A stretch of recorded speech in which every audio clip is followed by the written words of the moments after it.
Good morning, students.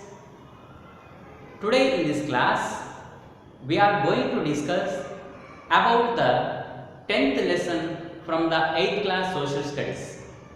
Okay? Today in this class, we are going to discuss about the 10th lesson from the 8th class social studies, that is landlords and tenants under the British and the Nizam. Landlords and tenants under the British and the Nizam. This is the 10th lesson from your 8th class social studies. First of all, before starting the lesson, I want to introduce some keywords from this lesson. You must observe the title of this lesson: landlords and tenants. Okay, and British, the Nizam. So first of all, landlords. What is mean by landlords? Okay, the Zamindars gave their lands to the peasants. The Zamindars gave their lands to the peasants either for a share of the produce or for a fixed rent. The Zamindars gave their lands to the peasants either for share of the produce or for a fixed rent. These peasants are called landlords. These peasants are called landlords. Landlords also called Zamindars because they have so many acres of lands or vast land. Okay. Next, tenants. What does it mean, tenants? You know, right? Tenants means who take land for rent. Who take land for rent? Those are called tenants. Usually, they take land for rent from others and they cultivate that land. Okay? Tenants who take land for rent, usually they take land for rent from others and they cultivate that land. Next, money lenders. Okay, who lend money on interest? Who lend money on interest to the needy on mortgage? Who lend money? The person who lend money on interest to the needy on mortgage, that is money lenders. Okay. Next, the samsthanam. You know samsthanams. Okay. The word samsthanams. The word samsthanam means the areas. Samsthanam means some areas ruled by the Swadeshi rulers during the British rule. The samsthana means the areas, some areas ruled by the Swadeshi rulers during the Britishers ruling time. Okay, these areas, our Indian rulers ruled these areas. These areas are called samsthanams in the British ruling time. Okay, next, patta. What is mean by patta? Patta lands. You know the word patta lands. Okay, patta means a paper order declares the ownership of the land. A paper order which declares the ownership of a land, that is called patta. Next, Inamdars. Inamdars. The people who received inams from the Nizams in the form of land. Inamdars means the people who received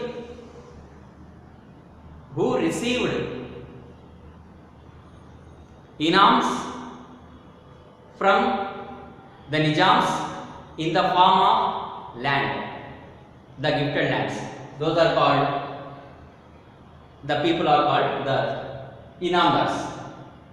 Next, Deshmukh. You know the word Deshmukh? Yes. Deshmukhs means the person who collect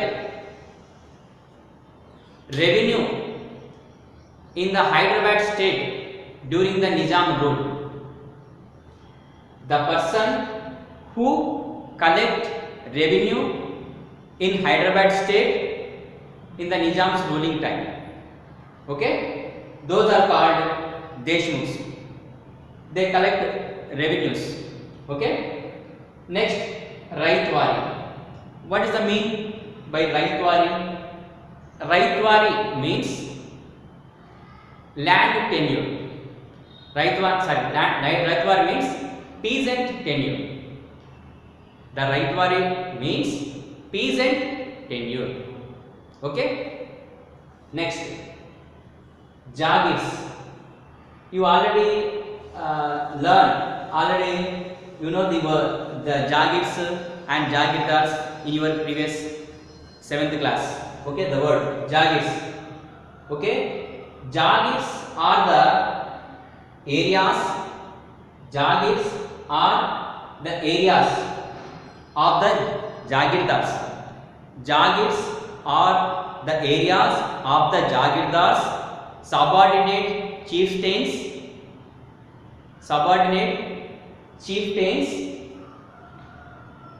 Okay, Jagirs means Jagirs are the areas of Jagirdars. Okay, subordinate chieftains and subordinate chieftains, they land. Jagirdars means the lands of the Jagirdars. Okay, Jagirs means the lands of the Jagirdars, subordinate chieftains in Hyderabad state in Nizam's ruling time. Okay, right. You know the Britishers. Okay, the Britishers, they came for our country for trading purpose, and they ruled our country nearly 200 years, and they established their ruling and authority in our country. Okay, and the Nizam means the rulers of this Hyderabad state, the Nizam rulers. Okay, right. First of all, in this lesson, the first topic of this lesson, okay, that is Zamindars and peasants in Mughal times. Zamindars and peasants in Mughal times. That is the first topic in this lesson.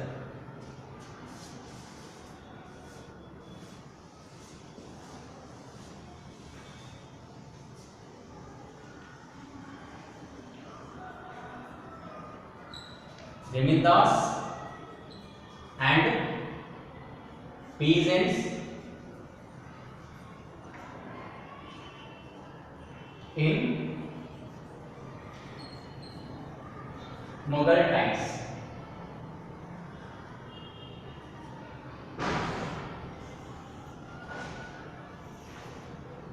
Okay, this is the first topic. Okay, first topic of subtopic of this lesson. Okay, right. In Mughal ruling time, there were Zamindars who used to collect land revenues and taxes from the peasants behalf of the Mughals. Okay, in the Mughals ruling time, Jamindars, in the Mughals ruling time, there were Jamindars who collect land revenues and taxes from the peasants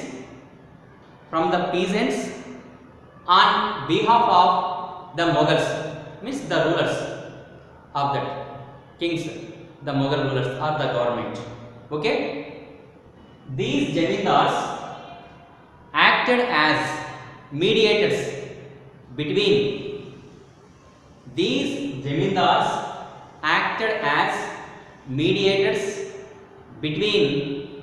peasants and the government, means the Mughal emperors.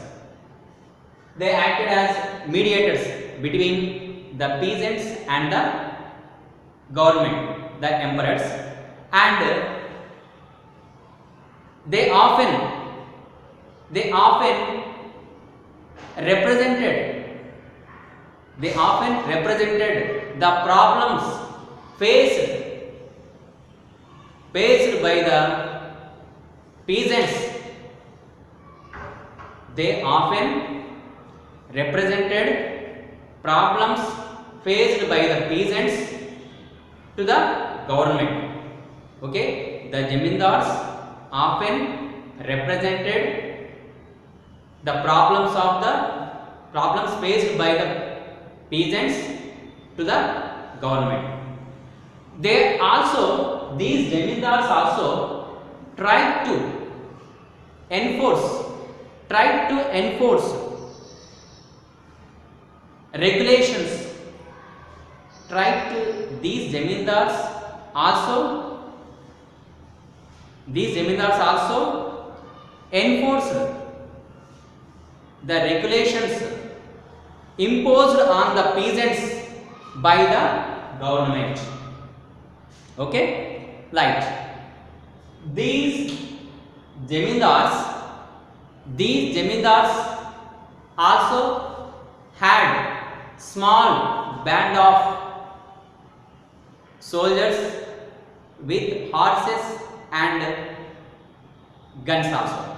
So these Jamindars, they also had a small band of soldiers, means the troop of soldiers with guns and horses also, and their houses.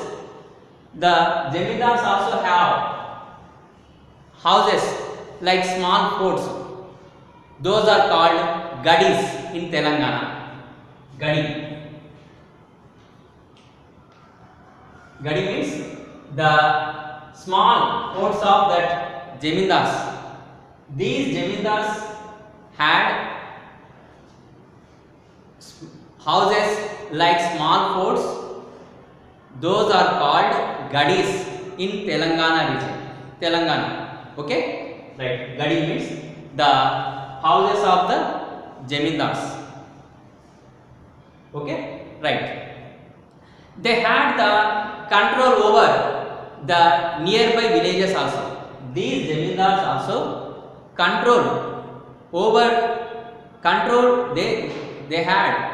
they had the control over the nearby villages also. The Jamindars also owned land on which the laborers worked.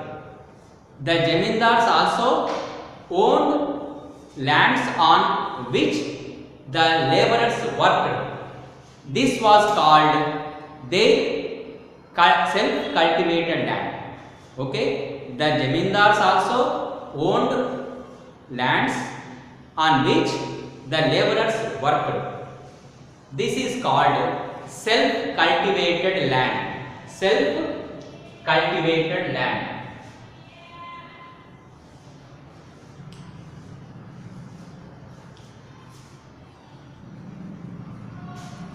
Or self-cultivated land or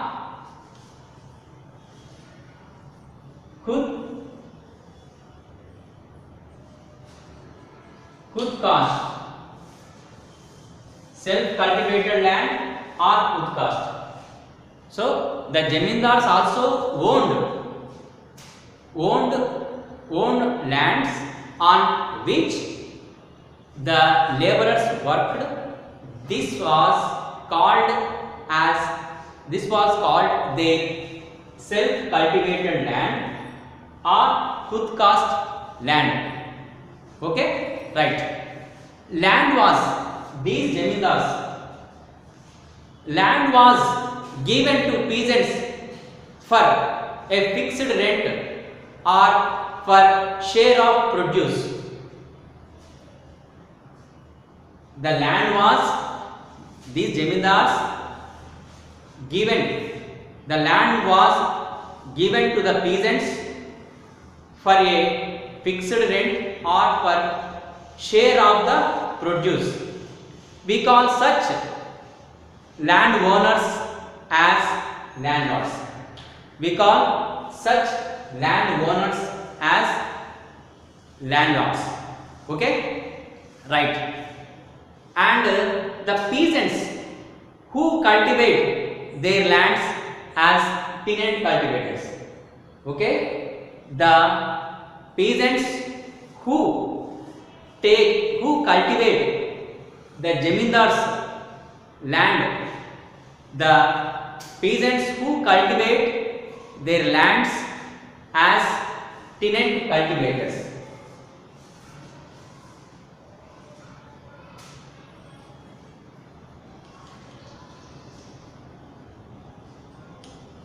Tenant cultivators.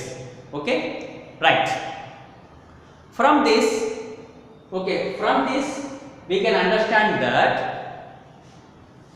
From this we can understand that zamindars were of two types. Zamindars were of two types: revenue collectors and landlords. From this we can understand that